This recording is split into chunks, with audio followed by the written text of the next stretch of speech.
distributed energy systems, just producing the energy a whole lot closer to where it's used. This big wedge is the grid, and this last wedge is vehicle efficiency. So from, I guess I'll just leave you with the idea that the solution to this challenge and most of the other challenges in the way we green are going to be very closely related to our infrastructure decisions in the future. And from an environmental point of view, this isn't a budget that any environmental department manages. This is a budget that is spread across the country, across the province, in different orders of government, and within different infrastructure units within our own city. So I'll stop there, and Heather, you're up. Any questions? Okay. Yeah. There you go. Couple. Yes. Is there energy reduction routes that you've got there? Yes. Right there. They relate to where you're going to make your savings based on activities you can undertake in each of those categories. That's right. How close do they relate to how much energy consumption is actually taking place within each of those? Did you measure total energy consumption within between each of those and try to figure out how you and where you could make savings, and this was the most effective way of doing that? Is That's correct. And this was basically a GIS modeling exercise that started out saying, okay, let's do this, and see what the result is. And so when our consultants applied all of the best practices and everything that they thought had a chance of being successful, this is what resulted. So this is really a 57% reduction. It's not an 80% reduction. It's a 57% reduction by 2044. But it's definitely a better trajectory than this one. Could you just comment on the red one? The grid emissions seems like a big factor, an ability to get a reasonable factor of reduction in there. Yeah. Do you recall what kind of activities in general were engaged in that? Yeah. Well, that, again, that was an interesting thing for us to realize how big the grid really was. And the same for Calgary or any any city that's getting its electricity from coal generation. So in order to see this sort of a drop off, we would need to see that all coal-fired generation plants would have to be retired at the end of their current life and not be refurbished and put into another cycle. We'd have to see, very extensive use of natural gas and the two-cycle, the various applications of natural gas or greener generation. It means a lot more renewable energy than we have today. So things that the city of Edmonton would have to do to support that. Of course, you'd have to work with other partners who want to see this to influence it, but the city of Edmonton, in a small way, could influence this by buying green power and supporting the demand for that, paying that premium in that industry. I think we had one more, and then we'll move on to Heather. So does that 2044 mark represent a carbon neutrality, or is carbon neutrality kind of the ultimate goal, and this is... Yeah. Carbon neutrality is, we haven't put a date on that. That's sort of the ultimate end game. But this 2044 is sort of arbitrary. It was beyond that. It's really getting fuzzy, and our data really didn't support going beyond that. So again, the target would be 80% by 2050, which would be somewhat below this line that we're tracking on there. Okay. Thanks, Jim. Okay. And to Heather. I don't know what happened to your sneakers. Sorry. Thank you. Before I start, I just wanted to know whether people are from Edmonton or from outside of the city. Mostly from outside? Edmonton. Edmonton, how many from Edmonton? Okay. Oh, okay. lots. Because I have a fair number of slides where I was doing a show and tell of our infrastructure, so I just wanted to poll and see who was in the audience. I work with the Community Services Department, and we prepared a plan called The Way We Live, Edmonton's People Plan.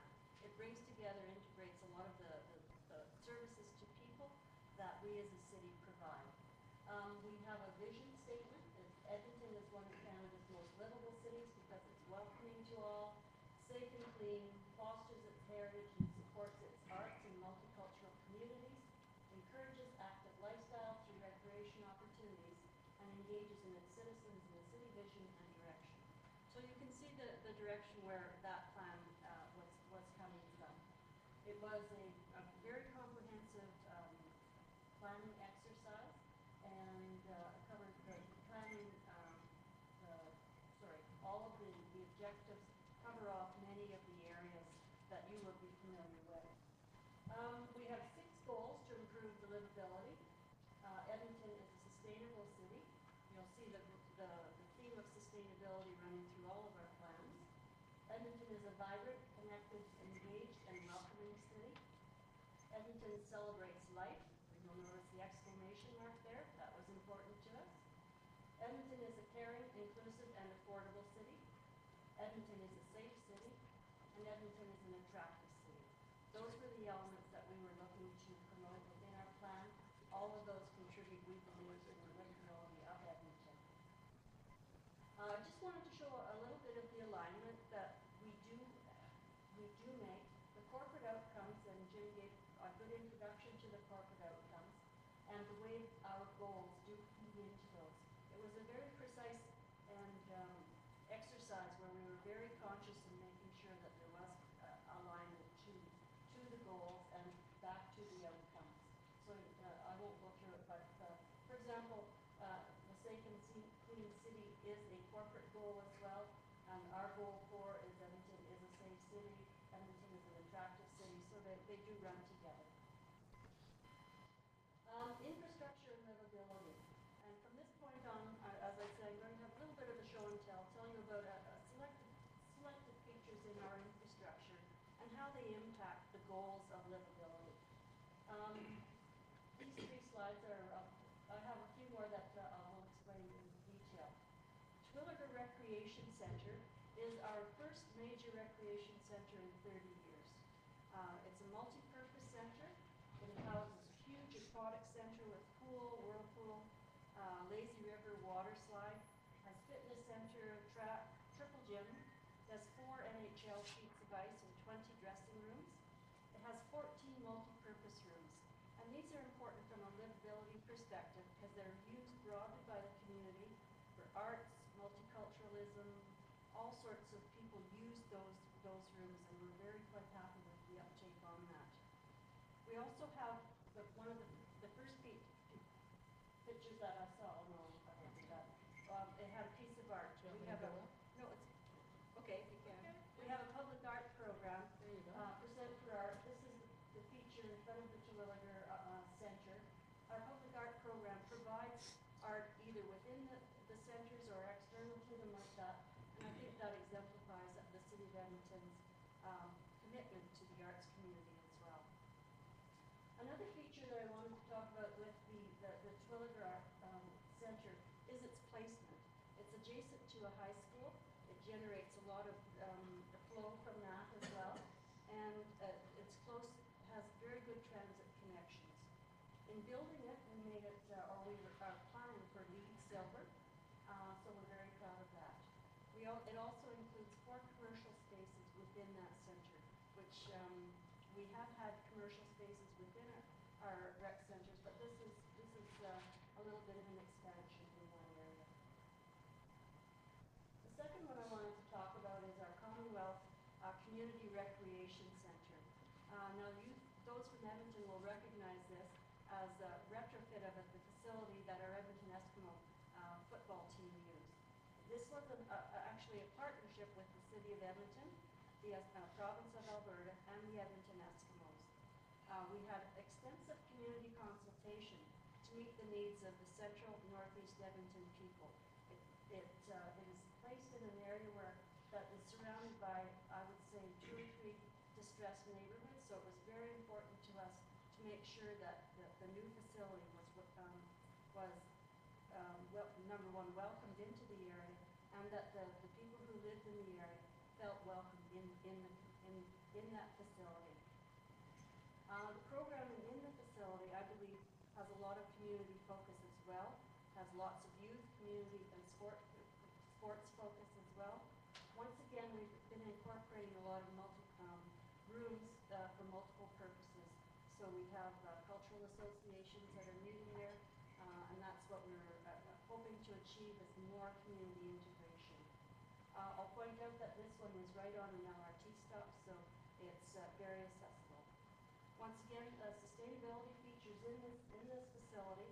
We have a lot of water energy conservation, and as well we're seeking to LEED Silver designation on that facility. I wanted to just mention fire stations. Fire rescue service is part of the community services suite of services, and we do have a fire rescue master plan that will see the development of 3 new fire halls over the next 5 years to serve Edmonton's growing neighborhoods. Our fire service also runs an extensive program of public education, safety information, and outreach. On the social side, they also have recruiting programs which reach out to the diversity that is Edmonton and for their hiring practices. The next couple of slides indicate a few of our examples of Alberta Avenue, which is 118th Avenue in the north sector of the city. And this is a specific building I wanted to talk about first, and it's called the Nina Haggerty Center for the Arts. This is, from my perspective, a truly inspirational project that was developed in 2003 to provide space for